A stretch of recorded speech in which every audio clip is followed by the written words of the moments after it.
Welcome back to my channel. मैं प्रिया मिश्रा लेकर आई हूँ एक अमेजिंग जर्नी जो कि है कॉमर्स की दुनिया। जर्नी में हम स्टार्ट करने वाले हैं आज अपना एक न्यू चैप्टर जो कि है बिजनेस एनवायरनमेंट। बिना देर करते हुए अपने टॉपिक की तरफ चलते हैं। अब बच्चे एनवायरनमेंट का मतलब हम सब जानते हैं, हमने बचपन से ही पढ़ा, एबीएस में पढ़ते थे, फिर साइंस में आ गए, राइट। एनवायरनमेंट का मतलब क्या होता है, जो भी हमारे सराउंडिंग है, जो भी हमारे आसपास है, वो सब क्या हुआ, हमारा एनवायरनमेंट हो गया। वो चाहे एनिमल्स हो, चाहे प्लांट्स हो, चाहे कुछ भी हो, है ना, जो भी हमारे आसपास है वो सब क्या हो गए, एनवायरनमेंट में आ जाए। वैसे ही बिजनेस एनवायरनमेंट क्या हो गया, वो सारी चीजें जो बिजनेस के सराउंडिंग है ना, चाहे वो इंडिविजुअल हो, इंस्टीट्यूट हो, कुछ भी चीजें हैं, बिजनेस उनको कंट्रोल नहीं कर सकता, लेकिन वो सारी चीजें कहीं ना कहीं क्या होगा, बिजनेस को अफेक्ट करेंगी। तो ये क्या होगा, बिजनेस एनवायरनमेंट हो गया। तो हम देख लेते हैं। Business environment refers to all the factors that are outside the control of the business enterprises but may equally affect the performance of the business, है ना।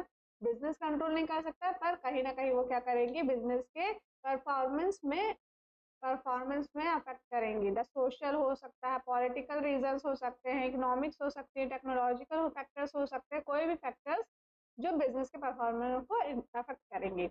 ये क्लियर हुआ बच्चों कि बिजनेस एनवायरनमेंट क्या हो गया, ठीक है। जो भी चीजें हैं बाहर की बिजनेस को जो अफेक्ट करी, जिसमें बिजनेस का कंट्रोल नहीं है, फिर भी वो क्या कर रही है, अफेक्ट कर रही है। जैसे कि हमारे पास एग्जांपल था, जैसे सोशल। अब देखिए सोशल फैक्टर्स की बात करें तो सोशल फैक्टर्स क्या हो गए, जैसे मान लो कि अगर दिवाली आई अगर, ठीक है, और उसमें क्या होगा, इंक्रीज हो जाएगी, कपड़ों की डिमांड इंक्रीज हो जाएगी, है ना, और पूजा एसेंशियल चीजों की डिमांड इंक्रीज हो जाएगी, तो ये भी क्या करेंगी, बिजनेस को अफेक्ट करेंगी। पॉलिटिकल की बात करें तो क्या गवर्नमेंट कितनी स्टेबल है ना, तो उसकी बात हो गई। इकोनॉमिक की बात करें तो इकोनॉमिक क्या आ जाता है, नेशनल इनकम हो गया, पर कैपिटल इनकम हो गया, ये सब इंक्लूड होती है। टेक्नोलॉजी की बात करें तो टेक्नोलॉजी फैक्टर्स कैसे अफेक्ट, टेक्नोलॉजी कैसे अफेक्ट कर सकती है बिजनेस को, ठीक है। ये सब क्या चीजें हो गई जो ऑपरेट होते हैं बिजनेस के बाहर, है ना, बिजनेस का पार्ट नहीं है, ये सब क्या है, बाहर का पार्ट है, लेकिन फिर भी क्या करेगा, बिजनेस को अफेक्ट करेगा। ठीक है, ये क्लियर हुआ बिजनेस एनवायरनमेंट। अब हम चलते हैं फीचर्स के ऊपर। तो फीचर्स क्या है, सबसे पहला फीचर्स है बच्चों, totality of external force.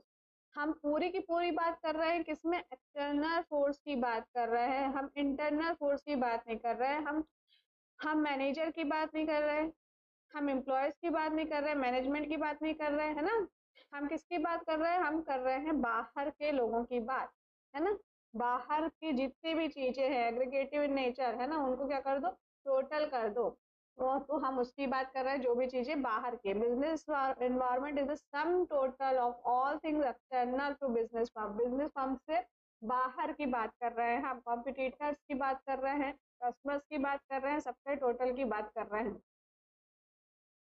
Next है हमारा स्पेसिफिक एंड जनरल फोर्स। तो स्पेसिफिक का मतलब होता है जब पर्टिकुलर बिजनेस पे ही इफेक्ट पड़े, है ना, डायरेक्ट इम्पैक्ट पड़े किसमें से, पर्टिकुलर बिजनेस में। मान लो मैं पेन बना रही हूँ, मेरा किसका बिजनेस है, पेन का बिजनेस है। अब मैं इंक लेती हूँ दूसरे से, है ना, कोई सप्लायर है बी जो इंक देता है मैं मुझे, तो ये इंक मुझे टाइम पे नहीं दे पाया, तो क्या हुआ, मेरा ही प्रोडक्ट टाइम पे नहीं बन पाया, तो इसका मतलब मेरे ही बिजनेस में इम्पैक्ट पड़ा, है ना।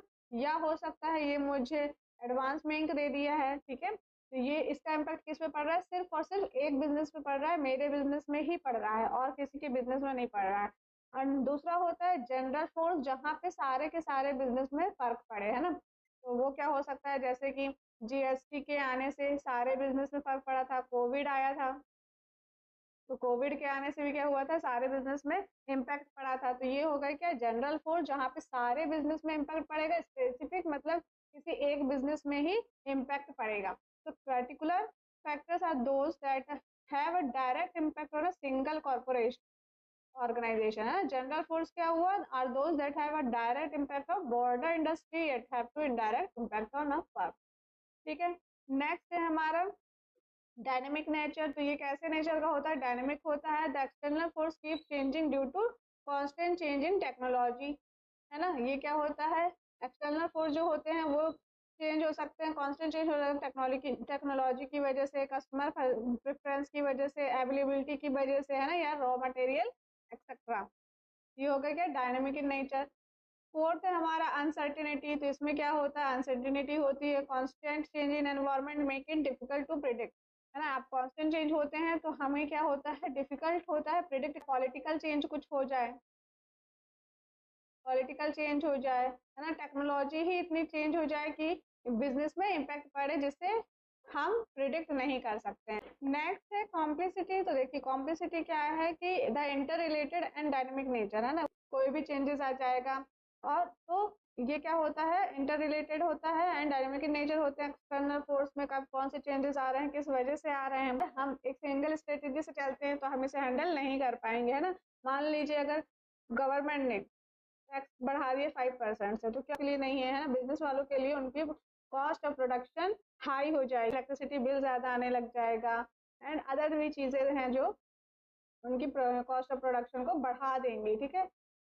को समझना बहुत मुश्किल है ना, कि कब कौन सी चेंजेस आ जाए सामने। नेक्स्ट बच्चों देखिए इंटर रिलेटेडनेस, है ना। तो अगर कभी भी कोई भी चेंज एक फैक्टर में आता है, मान लो जनरल फोर्स में कोई चेंजेस आए, तो वो क्या करेगा, इम्पैक्ट करेगा पर्टिकुलर फोर्स को भी, है ना, पर्टिकुलर फोर्स को भी इम्पैक्ट करेगा, सिंगल फोर्स को भी इम्पैक्ट कर देगा। मान लो एग्जाम्पल लेते हैं कि अगर गवर्नमेंट में कोई चेंज होती है ना, अगर गवर्नमेंट चेंज हो गई तो क्या हो सकता है कि वो टैक्स रेट बढ़ा दे या घटा दे, है ना, टैक्स रेट बढ़ जाए, उसमें चेंजेस आ जाए, एक्सपोर्ट इम्पोर्ट जो हो रहे हैं उनमें हो जाए, तो ये एक्सपोर्ट इम्पोर्ट से क्या होगा, जो भी इकोनॉमिक फोर्स है उसमें भी इम्पैक्ट पड़ जाएगा। नेक्स्ट चलते हैं रिलेटिविटी। तो the impact of change depend on business to business, country to country, religious to religious, है ना। मतलब कि ये किसमें डिपेंड होता है, कैसे इम्पैक्ट पड़ेगा, बिजनेस टू बिजनेस इम्पैक्ट पड़ता है, कंट्री टू कंट्री पड़ता है। मान लीजिए हमारे इंडिया में क्या है, साड़ी का फैशन है ना, साड़ी चलते हैं हमारे यहाँ, लेकिन क्या यही साड़ी क्या कोई टोक्यो में पहनता है या फिर दुबई में पहनता है, नहीं। तो कंट्री टू कंट्री वेरी करता है, ठीक है, रिलीजियस टू रिलीजियस करेगा, बिजनेस टू बिजनेस वेरी करता है। तो चलिए हम चलते हैं कि हम देखते हैं इंपॉर्टेंस ऑफ बिजनेस एनवायरनमेंट क्या है। इंपॉर्टेंस ऑफ बिजनेस एनवायरनमेंट का मतलब है कि हमको इन बिजनेस एनवायरनमेंट को समझना है, समझने की क्या इंपॉर्टेंस है ना, अंडरस्टैंड। फर्स्ट है हमारे पास, it enable the firm to identify opportunity and getting the first mover advantage. क्योंकि जिसने भी बिजनेस एनवायरनमेंट को समझ लिया, है ना, जिसने भी बिजनेस एनवायरनमेंट को समझ लिया, तो वो क्या कर सकता है, अपॉर्चुनिटी को आइडेंटिफाई कर सकता है और उसका एडवांटेज ले सकता है। हमारे एनसीईआरटी में एक एग्जांपल दिया है मारुति का, है ना, मारुति का एग्जाम्पल दिया। तो मारुति ने क्या आइडेंटिफाई किया था कि बच्चों की इंडिया में मिडिल फैमिली ज्यादा है, तो जिनके लिए हम क्या कर सकते हैं, स्मॉल कार बना सकते हैं, ना। तो स्मॉल कार उसने बनाई और वो फर्स्ट हो गई इसका एडवांटेज लेने में, है ना, फर्स्ट हो गई वो कि स्मॉल कार का मार्केट उसका बहुत बड़ा हो गया है, ठीक है। नेक्स्ट बच्चों आइडेंटिफाई थ्रेट्स। तो थ्रेट्स क्या होते हैं, निगेटिव चीजें होती हैं, ना। तो इट हेल्प, अगर किसी ने बिजनेस एनवायरनमेंट को समझ लिया है तो वो क्या हेल्प करता है, नेगेटिव चेंज को आइडेंटिफाई करने में हेल्प करता है और प्रोवाइड करता है क्या, अर्ली वार्निंग सिग्नल, है ना। अर्ली वार्निंग सिग्नल, हमने पहले ही अगर चीजों को आइडेंटिफाई कर लिया है कि नेगेटिव चीज है, तो हम उसके लिए क्या करेंगे, प्रिपेयर रहेंगे पहले से। Adverse changes in external factor act as threats to the business which hinders performance, ठीक है। Early identification of threats help manager to make strategy to convert threats into opportunities, ठीक है। कहते हैं कि मान लो अगर एक मोबाइल का बिजनेस है, ठीक है, कोई कंपनी है जो मोबाइल बना रही है, ठीक है, अब उसको पता चल रहा है कि बी भी एंटर कर रही है उसके कॉम्पिटिटर के रूप में, ठीक है। तो ये क्या करेगा, पहले ही इसको पता चल गया है कि ये इसकी नेगेटिव चीज है ना, तो ये या तो पहले से डिस्काउंट वगैरह देने लगे, अपनी प्रोडक्शन इंक्रीज कर दे, सेल्स इंक्रीज कर दे, ठीक है। तो ये हो गया क्या, आइडेंटिफाई हो जाती है थ्रेट्स। नेक्स्ट है हमारा टैपिंग यूजफुल रिसोर्सेज। तो टैपिंग यूजफुल रिसोर्सेज क्या हुआ बच्चों, utilize the resources of the external environment as inputs like finance, labor, etc. and supply its output to the environment in the form of goods and service, taxes, etc. है ना। तो कि business environment को समझ करके firm क्या करेगी, अपने रिसोर्सेज को असेंबल करती है ना, इकट्ठा करती है, लाती है और उसका यूज करती है ना। तो बिजनेस उन रिसोर्सेज का बिजनेस एनवायरनमेंट को समझ करके, क्योंकि कुछ भी चीजों को प्रोडक्शन करने के लिए हमें बिजनेस एनवायरनमेंट को समझना जरूरी है कि क्या एक्सटर्नल फैक्टर्स चल रहे हैं, तो उसके हिसाब से वो फाइनेंस करेगी, लेबर लाएगी, रॉ मटेरियल्स लाएगी, ठीक है, आज अपने आउटपुट को क्या करेगी, सप्लाई करेगी in the form of goods and service, taxes etcetera, ठीक है। नेक्स्ट है कॉपिंग with rapid changes. कॉपिंग with rapid changes, हमको ये पता है कि हमारा जो बिजनेस एनवायरनमेंट वो कैसा है, डायनेमिक है ना, बहुत ज्यादा चेंजेस होते हैं उसमें, कभी भी चेंजेस आ सकते हैं, कितना भी चेंजेस आता जाता है। तो अच्छे से बिजनेस एनवायरनमेंट को समझ करके क्या करना है, हमें अपने बिजनेस में चेंजेस लाने हैं, है ना। उसको अच्छे से स्ट्रेटेजी बनानी है कि हमारा कॉम्पिटिटर क्या क्या चीजें ला रहा है, क्या पॉलिसीज ला रहे हैं, आरबीआई ने क्या पॉलिसीज लाई हैं, ये सब को अच्छे से करके हम क्या करेंगे, अपने बिजनेस में चेंजेस लाएंगे। ठीक है, ये क्लियर हुआ। कॉपिंग विद रैपिड चेंजेस, मान लीजिए जैसे कि अभी कोविड आया था, है क्या हुआ था, कई चीजें ऐसी थी जो पहले सोच भी नहीं सकते थे। जैसे ऑफिस चलते हैं तो वर्क फ्रॉम होम, अब एक वही हो गया है कि वर्क फ्रॉम होम कर सकते हैं, है ना। पहले क्या था, ऑफिस में ही आकर के आपको काम करना है, अब क्या हो गया है, वर्क फ्रॉम होम भी काम चलने लग गया है। टीचिंग में देख लीजिए, तो टीचिंग में क्या हो गया कि अब ऑनलाइन क्लासेस स्कूल वाले भी लेने लग गए हैं, है ना। तो ये के आने के बाद ये सब चीजें हो गई हैं, क्योंकि बिजनेस को अच्छे से समझा गया कि हमें क्या चीज कर सकते हैं। हम ऑनलाइन का टाइम चल रहा है, टेक्नोलॉजी का टाइम है, तो उसको और इम्प्रूव करके अपना बिजनेस चलाएंगे। ठीक है, ये हो गया। नेक्स्ट हमारा प्लानिंग एंड पॉलिसी फॉर्मुलेशन। तो क्लियर अंडरस्टैंडिंग होनी चाहिए, एनालाइज होना चाहिए बिजनेस एनवायरनमेंट के बारे में, ताकि वो हेल्प कर सकता है किसको, business to formulate its future plan, है ना। बिजनेस के फ्यूचर प्लान को फॉर्मुलेट बनाने में हेल्प करेगा, स्ट्रेटजी बनाने में हेल्प करेगा, जो भी एक्सटर्नल चेंज होंगे उसके अकॉर्डिंग। ठीक है, नेक्स्ट है इम्प्रूव परफॉर्मेंस। तो परफॉर्मेंस इम्प्रूव करने में हेल्प करता है बिजनेस एनवायरनमेंट, है ना। जो भी चेंजेस होते हैं जाती हैं, जो भी टेक्नोलॉजी आ रही है, अगर हम उसे अपने बिजनेस में उसे इम्प्रूव करते जाएंगे तो क्या होगा, हमारा परफॉर्मेंस भी इम्प्रूव होगा। नेक्स्ट देखिए, नेक्स्ट टॉपिक है हमारा डायमेंशन ऑफ बिजनेस एनवायरनमेंट। तो ये बहुत इंपॉर्टेंट टॉपिक है ना, इससे आपके क्वेश्चन पूछे जाएंगे। 5 डायमेंशंस होते हैं, ठीक है। फर्स्ट हम देखते हैं इकोनॉमिक एनवायरनमेंट। तो इकोनॉमिक एनवायरनमेंट क्या हो गया, जो भी चीजें हमारे पैसे से रिलेटेड है ना, हमारी चीजें हमारी पूरी इकोनॉमिक से रिलेटेड है, वो सारे क्या हो गए, इकोनॉमिक एनवायरनमेंट में आ गई। तो देखिए, जो भी फैक्टर्स और फोर्सेस हैं, है ना, तो वो जो इकोनॉमिक एनवायरनमेंट इकोनॉमिक में इम्पैक्ट डालेंगी, वो सारी बिजनेस एक्टिविटीज कहाँ आ गई, इकोनॉमिक एनवायरनमेंट में आ गई। जैसे कि टैक्सेस रेट क्या है, इन्फ्लेशन, महंगाई कितनी है, ठीक है, ये सब आ गया किसमें, इकोनॉमिक एनवायरनमेंट में। ठीक है, की economic factor includes inflation, money supply, price level etcetera. For example, increase in inflation rate result in fall in disposable income and a result of demand for a product falls. ठीक है, अगर inflation, महंगाई ज्यादा होगी तो क्या होगा, demand जो होगी वो क्या हो जाएगी, कम हो जाएगी। Social environment. तो सोशल एनवायरनमेंट क्या होगा, जो भी कि हमारे ट्रेडिशंस हो गए हैं, कल्चर हो गया है ना, सोशल ट्रेड्स हो गए, बिलीव्स हो गए, इथिक्स हो गए, ये चीजें किसमें आ जाएंगी, सोशल एनवायरनमेंट में आ जाएगी। देखिए, the social environment represent societies convention and tradition, है ना। वैल्यूज, हम किस चीज की वैल्यूज करते हैं, हमारा ट्रेडिशंस क्या है, हमारा कल्चर क्या है, ठीक, हम किस में बिलीव करते हैं, क्या एथिक्स है हमारे, ठीक, ये सब क्या हो गए, सोशल एनवायरनमेंट में हो गए। मान लीजिए कि अगर जैसे कि हम मानते हैं कि जैसे फेस्टिवल है हमारे, हम फेस्टिवल में, फेस्टिवल कहाँ में आ गया, सोशल में आ गया। फिर फेस्टिवल में हम क्या करते हैं, न्यू ड्रेसेस लेते हैं, तो उनकी डिमांड इंक्रीज हो जानी है, जूतीस लेते हैं, शूज लेते हैं, ठीक है। दीपावली में ग्रीटिंग्स वगैरह रहते हैं, न्यू ईयर में ग्रीटिंग्स रहते हैं, ये सब की डिमांड क्या होती है उस टाइम पे, इंक्रीज हो जाती है सोशल एनवायरनमेंट में। ठीक है, नेक्स्ट है हमारा पॉलिटिकल एनवायरनमेंट। तो पॉलिटिकल एनवायरनमेंट में क्या होता है, पॉलिटिकल स्टेबिलिटीज होनी चाहिए, है, इंक्लूड होती है, जैसे कि political leadership, political stability, practice of the ruling party, है ना, क्या कैसे चेंजेस वो ला रहे हैं, गवर्नमेंट में अगर चेंज हो रहा, अनस्टेबल गवर्नमेंट है, तो ये सब आ गए किसमें, पॉलिटिकल एनवायरनमेंट में। लीगल एनवायरनमेंट क्या हुआ बच्चों, तो it includes all the legislation pass, administration order issued, court judgment, जो भी डिसीजन ले लिए जाते हैं गवर्नमेंट के द्वारा, है ना, जो भी रिलेटेड ऑफिस में, वो सब इम्पैक्ट डाले किसमें, बिजनेस में। ठीक है, example, all cigarettes packets must carry a warning, smoking is injurious to health. अब देखो चीजें हैं, उसे हमें क्या करना है, अपने बिजनेस में लाना है, जो भी रूल्स होंगे वो दिखाने हैं पब्लिक को। जैसे सिगरेट का पैकेट है, उसमें ऑलरेडी लिखा होता है कि smoking is injurious to health, तो ये क्या है, लीगल एनवायरनमेंट में आया कि इन सब का ध्यान रखना है।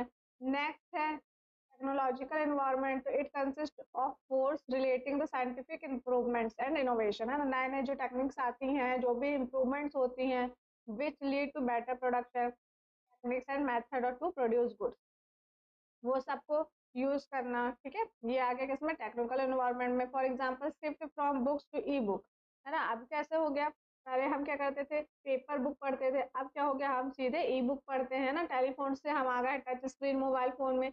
ये सब क्या चीजें हैं, टेक्निकल एनवायरनमेंट है, इसमें इंक्रीज हो गई है क्या, इसमें न्यू न्यू टेक्निक्स आ गई हैं, मेथड्स आ गए हैं, इनका यूज करके हम अपने बिजनेस को रन करना। ठीक है, ये हो गए क्या डायमेंशंस हो गए हैं, 5 डायमेंशंस थे। फर्स्ट था इकोनॉमिक,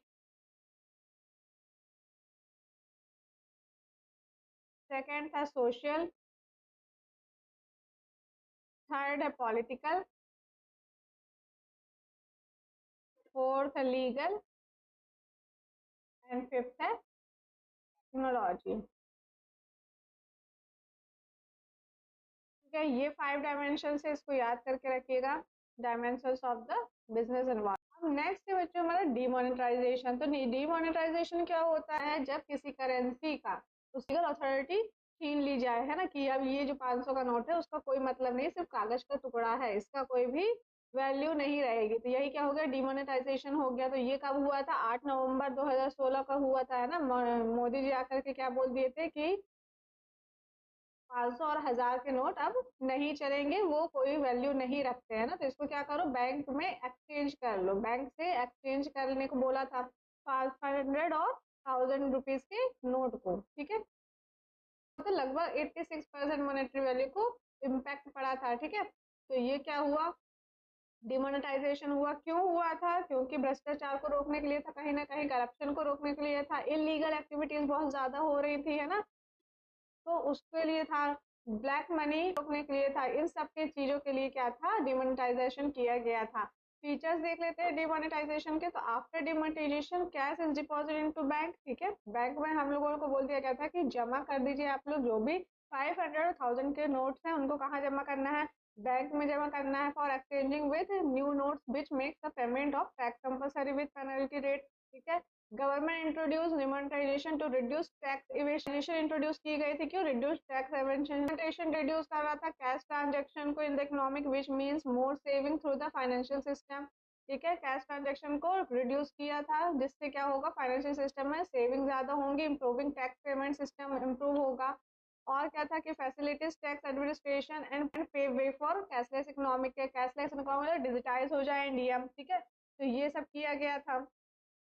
और इन सब का इम्पैक्ट, डिमोनेटाइजेशन का इम्पैक्ट किसमें पड़ा था, बिजनेस में पड़ा था। ये हमारे किस में आ जाएंगे, इकोनॉमिक एनवायरनमेंट में आ जाएगा। तो इम्पैक्ट देख लेते हैं। तो मनी और इंटरेस्ट रेट में क्या पड़ा था कि कैश ट्रांजेक्शन क्या हुए थे, डिक्लाइन हो गए थे, बैंक डिपॉजिट क्या हो गया था, इंक्रीज हो गया था। इंक्रीज इन फाइनेंशियल सेविंग, क्या हुआ था, फाइनेंशियल सेविंग में इंक्रीजनेस आई थी। 12 की बात करें तो क्या हुआ था, जैसे रियल एस्टेट वगैरह है, उसमें क्या हुआ था, बहुत ज्यादा फॉल देखने को मिला था, क्योंकि पहले लोग कैश में पैसे रखते थे, अब क्या हो गया है, सब बैंक में रखते हैं, तो इसमें बहुत ज्यादा इम्पैक्ट पड़ा था। वहीं पे पब्लिक सेक्टर वेल्थ में कोई भी इम्पैक्ट नहीं पड़ा था। डिजिटाइजेशन, तो डिजिटलाइजेशन ट्रांजेक्शन हो गए हैं, है ना, सबको ही सब अब क्या कर रहे हैं, कैश ना रख के डिजिटल ट्रांजेक्शन कर रहे हैं, रुपए कार्ड से, एफएक्स से, ये सबसे क्या हुआ, इंक्रीज हुआ। रियल एस्टेट का क्या हुआ, प्राइस डिक्लाइन हो गया है। टैक्स कलेक्शन, तो rise in income tax collection because of increase disclosure. ठीक है, अब क्या हुआ है, क्योंकि पैसा अब कैश में ना होकर के बैंक में ही है, तो क्या हो गया, टैक्स कलेक्शन भी ज्यादा हो गया। ठीक है, चैप्टर नंबर 3 बिजनेस एनवायरनमेंट जो कि खत्म हो गया है। हम नेक्स्ट वीडियो में नेक्स्ट चैप्टर के साथ आएंगे। अगर आपको वीडियो पसंद आई हो तो प्लीज लाइक, सब्सक्राइब और शेयर करिएगा। Thank you.